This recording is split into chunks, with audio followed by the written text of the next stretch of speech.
I was recently talking to a teacher about UDL, and she said to me, Tracy, what is UDL? And I said, well, Universal Design for Learning. And she said, never heard of it. I thought, okay, so I need to talk to you guys about what Universal Design for Learning is and how you can use it in your classrooms. So please watch and I'll explain.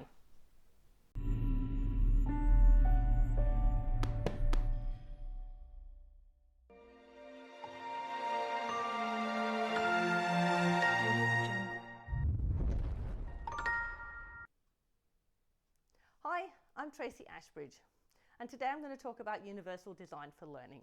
I've been creating my videos for a number of years now about things that teachers are asking me that they need further help with. If the teachers in my school are needing further help, then teachers probably in a much wider context are needing the help. So please like and subscribe, and then you can follow and get the next video as they come out. So Universal Design for Learning actually came from architecture. So when we think about building a new building, we actually are thinking about, do we have accessible ramps? Can everybody get into the building? Do we have flat surfaces? Do we have a lift?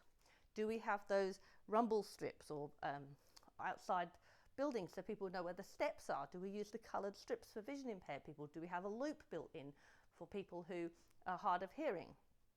So all those things are built into buildings, but how can we use that in classrooms? And there's a whole stack of research around how we can use universal design to help teachers design lessons that are accessible for as many students as possible, but you actually plan the universal design straight up. You don't do it as an afterthought. This is something you put in right at the beginning to make sure that everybody can access it. So for example, you're reading a text, a story, a novel in a high school English class. You would provide everybody with the audiobook. If everybody has the audiobook, you have removed that particular barrier. If you're doing a movie, you put on the subtitles or the captions so that everybody can read along underneath. Again, that's removing the barrier for many students, whether they realise they had a barrier or not, or it just is more helpful. I actually quite like to have the titles underneath particularly when I'm supporting students in class and I might be multitasking, trying to help a student. I can look back up and the captions are running just a little bit behind the live, so I can then actually just catch up. So we need to do universal design in schools.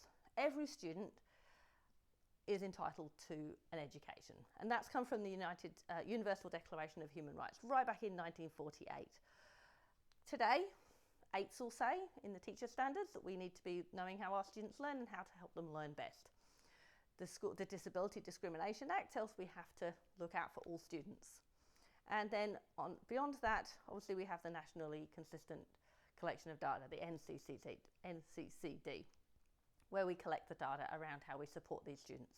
And we have many, many students in school that need support for a variety of reasons. They may have a diagnosis, they may have had a tough night at home, they may have all sorts of things going on, that these adaptations really help them, making this a universal design. So, what do we need to consider? There is no average student. All students are different. They might be a bit good at this and not so good at that, but there is nobody who fits in that average mold. And there's some really good research that was done in America over flight crew in the planes. And they were trying to work out if they could make the plane better. Actually, no, they couldn't. The way they had to make the plane better was actually to make it more adjustable, more universal. So things like seats sliding backwards and forwards, seat belts being adjustable. That way, everybody could fly the plane. You didn't have to be 5'6", a certain length arms, certain length fingers, certain length legs. You could be anybody. That plane could be adapted to work with you.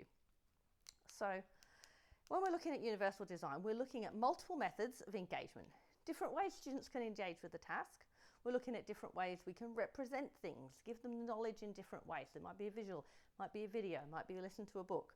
And then we're looking at multiple methods of action and expression. Often when we actually look, and if you look at the Australian version 9 curriculum, the word write, W-R-I-T-E, isn't used in many of the descriptors. It might say explain, discuss, clarify, justify, but it doesn't actually say write very often. I was working with a Year 4 student and we were looking at a science project, and only one of the criteria actually required them to write.